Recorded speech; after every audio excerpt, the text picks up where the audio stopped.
Can I Get a Ramen? Target Edition.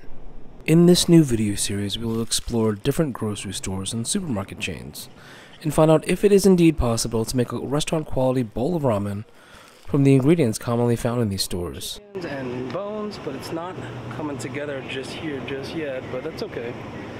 We will work with what we get. Oh, there we go. Drumsticks. Drumsticks. I was going to call this Will It Ramen, but I don't know. Ground pork is going to be a great score because that's going to give us great depth of flavor. We're going to have chicken and pork. That's great. Now my job is to find something like a topping like pork shoulder or pork chashu. I don't think they have pork belly here, but we're going to give it a try. Target always has good prices on pork. Here's a pork butt roast. And it's already in the netting. Let's talk about sauces, huh? Now here's going to be the challenging part, is actually extracting the stuff and getting it to where it makes for restaurant quality broth. We can, I don't know if we can do this here. So here's the challenging part. Here in Target there's not a lot of stuff that would actually give us very much umami at all. There's no dashi powder. I don't see any anchovies. You guys are coming with me? You're coming with me. In any case, if you like this idea, please drop a like and follow on whatever platform you find yourself watching this.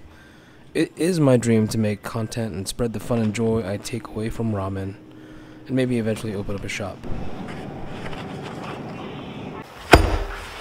So today we're testing out Target, which is someplace known for making you spend more money than you meant to when you went in. It's like the running joke is that you went to Target for coffee filters and left with a new water filtration system and a pair of pants and 4 new projects, and all in all it cost about $300. Leeks are known to be pretty dirty and pretty messy, so I got those washed up, and I got my drumsticks, and I'm taking the skins off. Those are for later. The drumsticks hit the water along with the ground pork and our wrapped up pork shoulder. Once we get the heat on, you're going to see a lot of scum come up. This is basically just myoglobin coagulating and get to the top. It's not good eat, so it's good to skim that stuff off. You're honestly going to be skimming for about 15 to 20 minutes, so get comfortable here. Skim, skim, skim. Just keep skimming. My wash leeks are going to go in on top of that skimmed broth. No. Hour and 30 minutes into the boil. Look at that. 30 minutes before the end of the boil, which is about 2.5 hours into a 3-hour boil, you throw all these aromatics in, which is great because you get to throw in all your scraps of your onion skins, throw in some ginger, whatever bulbs of garlic you can find around.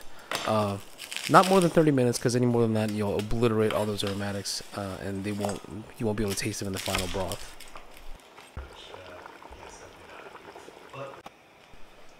Now let's get to those chicken skins. A little bit of oil in the pan. I'm going to carefully kind of spread these out on the pan and toast them in a little bit of fat.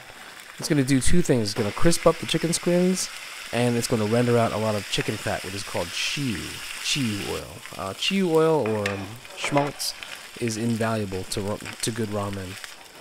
It's going to be the base of our aromatic oil in a little bit. See all that chicken oil that's rendered out? That's valuable. That's gold. But I take my crispy chicken skins and I chop them up, because that's going to be either a snack while you're cooking or a great ramen topping.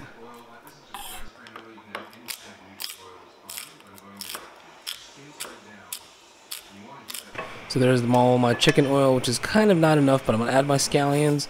I'm going to add as many cloves of garlic as I can get my hands on, and we're going to toast this on medium-low flame for as long as I can until everything kind of goes black. When the aromatics go black, that's kind of when you know you've extracted all the flavor and you've got nice toasted aromatic oil. Aromatic oil is kind of like the sixth dimension when it comes to ramen.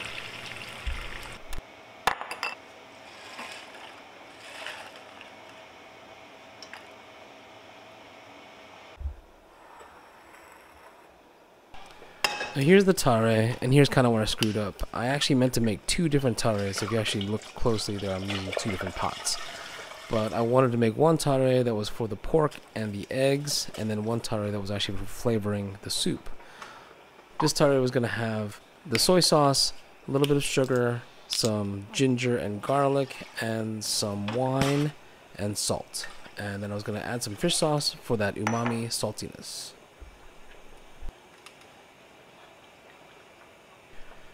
In the end, I ended up combining both of the tares into one single tare because the amount of salt that I added was just way too much. It was suggested to me on an online forum that I used iodized salt, and that basically leads to a double salting effect. I don't know too much about that, but I'll have to look into that more.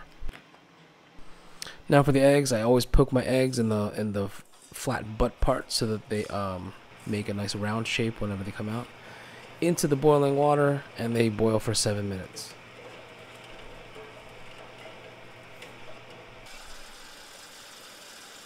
Now I make my ice bath, get some nice tap water, a couple handfuls of ice from the freezer, and once that alarm goes off, I'm going to go ahead and retrieve my eggs and put them right into the ice bath. These I think were 6-minute, 30-second eggs because the eggs had been kind of sitting at room temperature for a little bit. Usually I do 7 minutes just because I do large batches of eggs, but here's kind of where the magic happens. Usually this is how I peel my eggs. I kind of peel them underwater, I roll them against the side of the bowl, but I saw the teaspoon technique. Ideally, you're supposed to carefully insert the teaspoon underneath the eggshell and rotate it around. I had a few dud eggs on this try, but on this one, it actually worked. And if you look, you can see how astonished I am that it actually worked. I'm pretty amazed. These peeled eggs go into the marinade. Oh, the bok choy. This ended up being a pretty solid component of this particular ramen.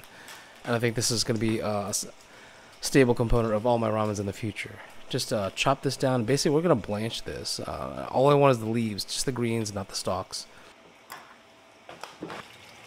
They go into the boiling water for exactly 2 minutes until they're cooked through, and then right into an ice bath. And that ice bath is going to preserve the green, the chlorophyll that's in the bok choy. Then I'm going to kind of bunch them up into little bunches and then squeeze them as best I can. I saw this in a Keizo Shimamoto video for Ramen Shack.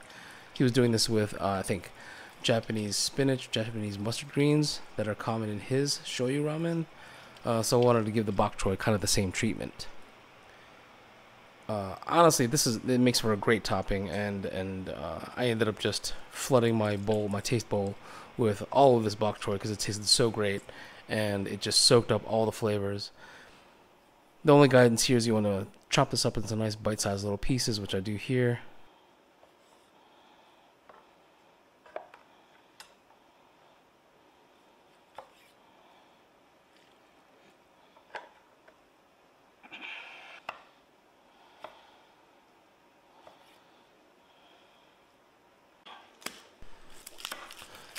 Quite possibly the most impactful topping that I made in this bowl of ramen was a washed and rinsed shallot. Shallots were available at my local Target, which I apologize now. Apparently, this was the largest super Target in the Central Texas area, and I was just kind of posting my flex, I guess. But take a shallot, break it down, get it into a nice fine mince like I did here. Fill it up with water. And the water kind of takes away the sulfur bite of a shallot and just leaves the sweetness, the garlic flavor, the onion flavor. Here, after 2 hours, I extract my chashu, the pork shoulder from the cooking broth, and I put it into our cooking tare. Ideally here, after 2 hours in cooking in the broth, you would basically put it into the tare and cook for another hour. Honestly, I think that 3 hours total cooking time was too much because the chashu pork shoulder was a little bit grainy and a little bit dry. In Japan, they do almost a rare pork shoulder, which I don't think we can really do here in the United States. Definitely not in Central Texas, and definitely not from pork shoulder you buy from Target. But here I've chilled it in an ice bath for about an hour. I'm going to peel off that netting that so graciously kept it all kind of together for me, and slice it into thin slices. Would have been nice to be able to serve like medium rare or rare pork, but that's just not going to happen in Texas right now. I'm going to make like 6 or 7 slices here for my bowls, and probably flame them up just before putting into the bowl. The idea is that you let the pork roast rest in the tare so that as the pork roast cools down, it kind of soaks up and slurps up all that marinade. Here we go, flame on, getting it ready for the bowl. You definitely do want to apply some heat, get some charring, get some Maillard reactions on the outside of the pork before you put it into your bowl.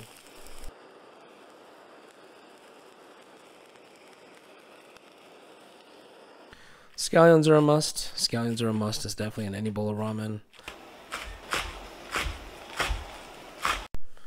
One controversial theory here. I'm adding about 2 tablespoons of baking soda to my boiled water for the pasta. And I'm going to add 1 portion of angel hair pasta to this alkalized water to approximate alkaline noodles, which are ramen noodles.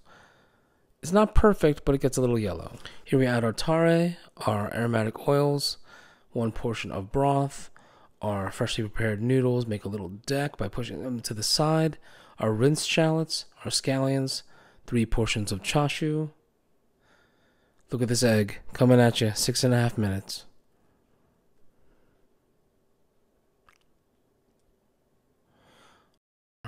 Bok choy, more scallions, and clean up. So the question remains, was this good? Yeah, it was really, really good. This was actually really tasty. What you don't see here is that I pull in the rest of the bok choy and start dipping it into the broth. The broth itself is a little bit salty, but that's probably because I added too much tare, and this tare itself was a little bit salty. But the mouthfeel was incredible. The bok choy was incredible. The noodles had that firm bite to them that I like for ramen noodles. The chashu came out just fine, if not just a little touch overcooked for my liking. I liked it. Hand it off to the wife. What did she think?